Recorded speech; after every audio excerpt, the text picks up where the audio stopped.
Have you ever felt like anxiety is a storm inside your mind, tossing you around without mercy? You're not alone. Anxiety can feel overwhelming, like a constant companion that won't let you rest. But what if I told you that you don't have to fight this storm?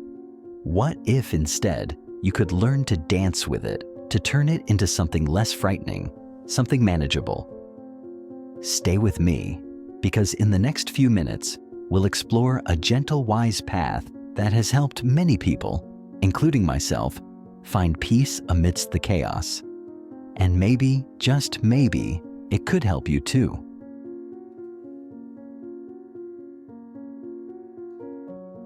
Anxiety is like a guest who shows up uninvited, and before you know it, they're sitting on your couch, eating your food, and refusing to leave.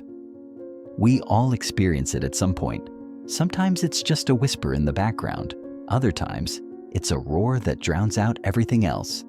It's that tightening in your chest, that restless energy that keeps you up at night, worrying about things that may never happen. But what if we could change the way we see anxiety? What if, instead of seeing it as an enemy, we saw it as something we could work with? Buddhism offers us a way to do just that, to approach anxiety with a sense of curiosity and kindness, rather than fear and frustration. Let's begin by rethinking what anxiety is. In Buddhism, we learn that suffering, what we call dukkha, is a natural part of life. It's not something to be ashamed of. It's something we all share. Anxiety is one form of this suffering, often rooted in our fear of change and uncertainty. We want things to stay the same, to be predictable, but life is full of surprises, isn't it? Imagine you're walking through a forest. The path ahead is hidden by mist, and you can't see what's coming next. That uncertainty, that's where anxiety comes from. But instead of being afraid of the mist, what if we could learn to walk through it calmly, trusting that the path will reveal itself as we go? Buddhism teaches us that our thoughts and feelings are like the weather. They change constantly. Just because it's stormy now doesn't mean it will be stormy forever. This is where we start to see anxiety not as something fixed, but as something that ebbs and flows, something that we can learn to navigate with patience and understanding. Now, let's talk about how we can work with anxiety rather than against it. Imagine your mind as a clear, still lake. When anxiety arises, it's like a pebble thrown into the water, creating ripples that disturb the calm surface. The key to overcoming anxiety is not to try and stop the ripples, but to observe them until they naturally fade away. Mindfulness is like sitting by that lake, watching the ripples without getting caught up in them. When anxiety comes, instead of jumping in and splashing around, you simply notice it. Ah, there's anxiety, you might say.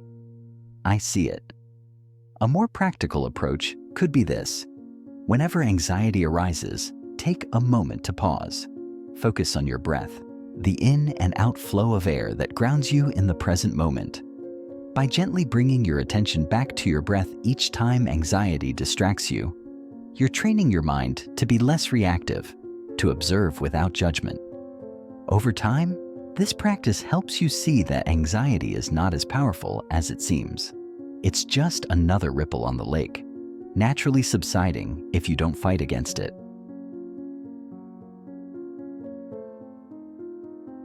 Social anxiety is a different kind of challenge. It's the fear of being judged, of not measuring up, of making a mistake in front of others. It's like standing on a stage with all eyes on you, even if you're just having a casual conversation. But what if we could see social anxiety in a different light? Think of social anxiety as a wave in the ocean.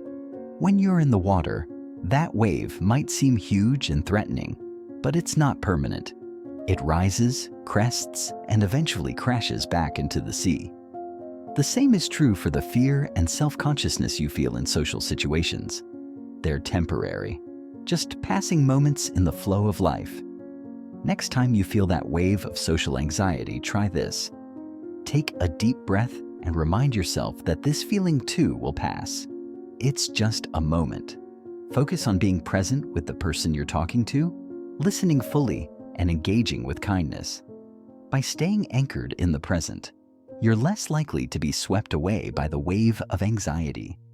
Over time, you'll find that social anxiety loses its power, leaving you free to connect with others more genuinely.